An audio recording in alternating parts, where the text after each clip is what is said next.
નમસ્કાર, આપનું મારા કિચનમાં સ્વાગત છે। આમ તો તમને જોઈને જ ખ્યાલ આવી ગયો હશે કે આજે આપણે કઈ રેસીપી બનાવવાની છે। તો જી હા, આ તમે જોઈ રહ્યા છો એ મટકા ગુલ્ફી ખૂબ જ બનાવવી સરળ છે અને બજાર કરતાં પણ સરસ બને છે, કેમ કે બજારમાં જે વસ્તુનો ઉપયોગ થાય છે એ તો આપણે વાપરીએ જ છીએ, પણ અહીં બનાવનારનો પ્રેમ પણ ભળે છે, તેથી આ વસ્તુનું મૂલ્ય અમૂલ્ય બની જાય છે। અને આ રીતે મેં એક ગુલ્ફી પણ સાથે બનાવી છે, તો ચાલો આપણે બનાવીએ મટકા ગુલ્ફી। તો અહીં મેં અમૂલનું તાજા દૂધ લીધું છે। એક પાનમાં આપણે તળિયે થોડું પાણી નાખીએ જેથી દૂધ ચોટે નહીં, અને પછી અડધો લીટર દૂધને આપણે ઉકળવા માટે મૂકી દેશું। તો આ રીતે મેં અડધા લીટર દૂધમાંથી મટકા ગુલ્ફી બનાવી છે। તેમાંથી 2 ચમચા દૂધ હું અલગ રાખી લઉં છું, કારણ કે આની અંદર આપણે કસ્ટર્ડ પાવડર અને મિલ્ક પાવડરને મિક્સ કરવાનો છે, જેથી તે ઠંડા દૂધમાં ભેળવી અને પછી ઉકળતા દૂધમાં નાખીએ એટલે સરસ રીતે ઘટ્ટ દૂધ બની જાય। તો આ રીતે હવે દૂધને મેં ઉકળવા મૂકી દીધું છે। તેની અંદર મેં 2 ચમચી ઠંડાઈ પાવડર અને 1 ચમચી કસ્ટર્ડ પાવડર વેનીલા ફ્લેવરનો અને 1 પાઉચ મેં 10 રૂપિયાવાળું મિલ્ક પાવડરનું ઉમેરેલું છે, જેથી આ બધી વસ્તુને આપણે દૂધમાં ઉમેરશીએ એટલે દૂધ સરસ ઝડપથી ઘટ્ટ થઈ જાય અને રબડી જેવું ટેક્સચર આવે ત્યારે આપણે તેને ઠંડુ કરી અને આપણે તેને મટકામાં ભરીશું। તો આ રીતે હું મિલ્ક પાવડર અને જે આપણે ઠંડાઈનો મિક્સ તૈયાર નાખ્યું છે એ બધું આમાં સરસ રીતે મિક્સ કરી અને દૂધ જુઓ હવે તમે ઉકળી ગયેલું જોઈ શકો છો। તો આ રીતે દૂધમાં એક ઉભરો આવે પછી આપણે ધીમે ધીમે તેમાં જે આ વાટકામાં તૈયાર કરેલું મિક્સચર છે તે ઉમેરશું, જેથી કરીને દૂધ ઝડપથી ઘટ્ટ બની જાય। અત્યારે મેં સાથે સાથે સાકર પણ ઉમેરી દીધી છે, જેથી તે ગરમ દૂધમાં ધીમે ધીમે ઓગળી જાય। અહીં આપણા ટેસ્ટ મુજબ સાકરનું પ્રમાણ કે ખાંડનું પ્રમાણ તમે વધઘટ કરી શકો છો, તમને જેટલું ગળ્યું જોતું હોય એ પ્રમાણે નાખવાનું। હવે આપણે વાટકામાં રહેલી પેસ્ટ ધીમે ધીમે તેમાં ઉમેરતા જાય અને હલાવતા જશું, જેથી તળિયે ચોટે નહીં।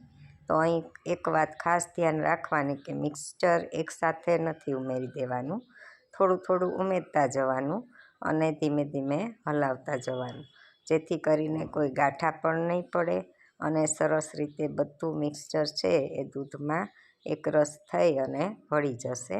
અને આ રીતે કન્ટિન્યુ ચલાવતા રહેવાનું છે, જેથી કરીને આપણે જે કસ્ટર્ડ પાવડર, મિલ્ક પાવડર અને ઠંડાઈ મિક્સ જે ઉમેરેલ છે તે તળિયે ચોટે નહીં।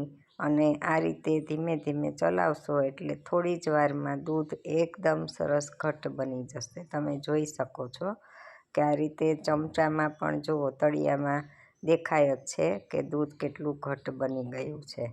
તો આ રીતે ધીમે ધીમે ચલાવતા જઈ અને દૂધનો ઉભરો 1 કે 2 વખત આવે ત્યારબાદ આપણે ગેસ બંધ કરી અને આ રીતે ધીમે ધીમે હલાવતા રહેશું, જેથી કરીને દૂધ ઠરતું જશે એમ એમ વધારે ઘટ્ટ થતું જશે।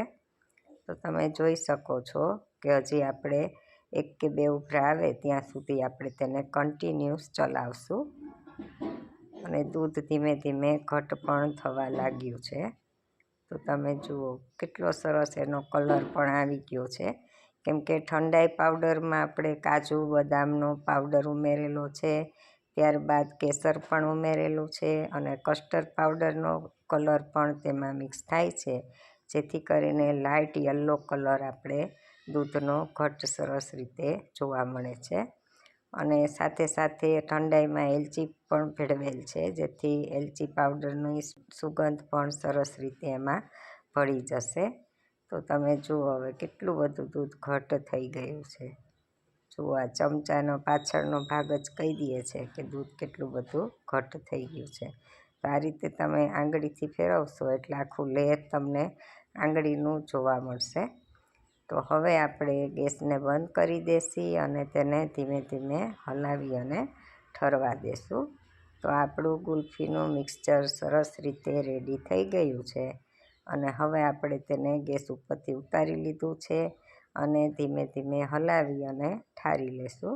તો આ રીતે સરસ એકદમ રૂમ ટેમ્પરેચર ઉપર આવી જાય મિશ્રણ, એકદમ ઠરી જાય પછી એ સિવાય પણ મેં વધારાનો એલચીનો પાવડર અહીં ઉમેરેલો છે જેથી એનો સ્વાદ વધારે સરસ આવે.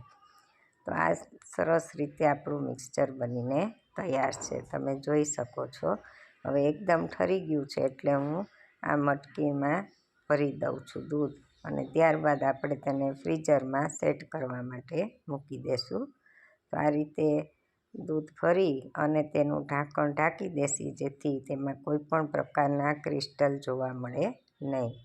તો આ રીતે સરસ બધી મટકી ભરી લેવું, જેટલું આપણું દૂધ છે એ પ્રમાણે તમે કોઈ પણ પાત્રમાં ભરી અને ફ્રીઝરમાં સેટ થવા માટે રાખી દેવાનું છે. અને સ્ટીલના નાના ગ્લાસ જે બાળકોને આપણે પાણી પીવડાવવા માટે વાપરીએ છીએ એમાં પણ તમે ભરી અને રાખી શકો છો. એ સિવાય પણ તમારા ઘરે જો ગુલ્ફીનું મોલ્ડ હોય તો એની અંદર પણ તમે ભરી અને ગુલ્ફી જમાવી શકો છો.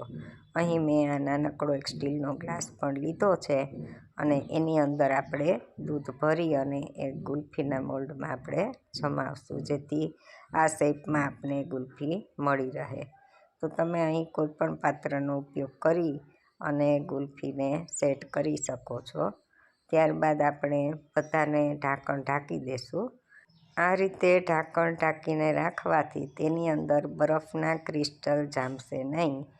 જો તમારી પાસે કોઈ પાત્રને ઢાંકવા માટે કાંઈ વસ્તુ ન હોય તો પ્લાસ્ટિકની કોથળીનો કટકો કાપી અને તેને ઉપર રબર બેન્ડ ચડાવી અને પણ તમે તેને સ્ટોર કરી શકો છો.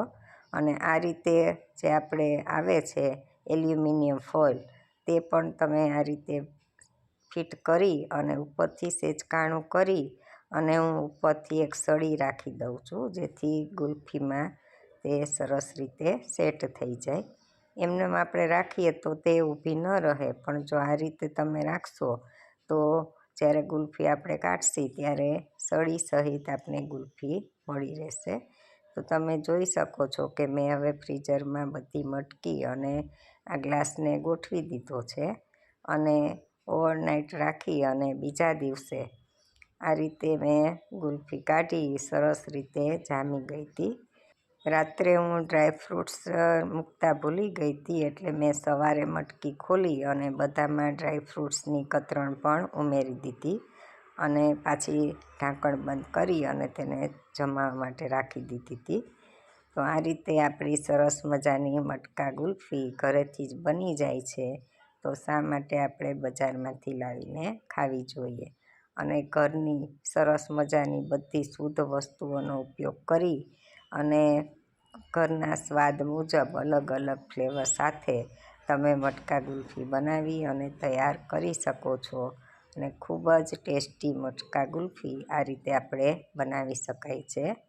અને સાથે સાથે જે મેં ગ્લાસ મૂક્યો તો એ પણ તમને ખોલીને બતાવી દઉં કે આ રીતે પહેલાં આપણે તેનું પોળ કાઢી લેશું અને ત્યારબાદ આપણે હાથેથી આ રીતે રબ કરશું જેથી ગરમીના લીધે જે ગુલ્ફી છે એ આપણા ગ્લાસમાંથી થોડી છૂટી પડી જશે અને આપણે સરળતાથી ગુલ્ફીને બહાર કાઢી શકીશું. અને આ રીતે ન કરવું હોય તો પાણી ભરેલા પાત્રમાં તમે ગ્લાસને ડૂબાડી થોડોક એટલે અંદરથી પણ ગુલ્ફી છે એ છૂટી પડી જશે અને ત્યારબાદ ઉપર આપણે કોઈ પણ ડ્રાયફ્રૂટ્સની કતરણ ભભરાવી અને ગુલ્ફીને એન્જોય કરી શકીએ છીએ. તો આ રીતે સરસ મજાની ગુલ્ફી તમે ઘરેથી જ બનાવજો, એકવાર ચોક્કસથી ટ્રાય કરજો. માવા મટકા ગુલ્ફી આપણી તૈયાર છે. તો ચાલો, વિડીયો જોવા બદલ આભાર. Bye bye.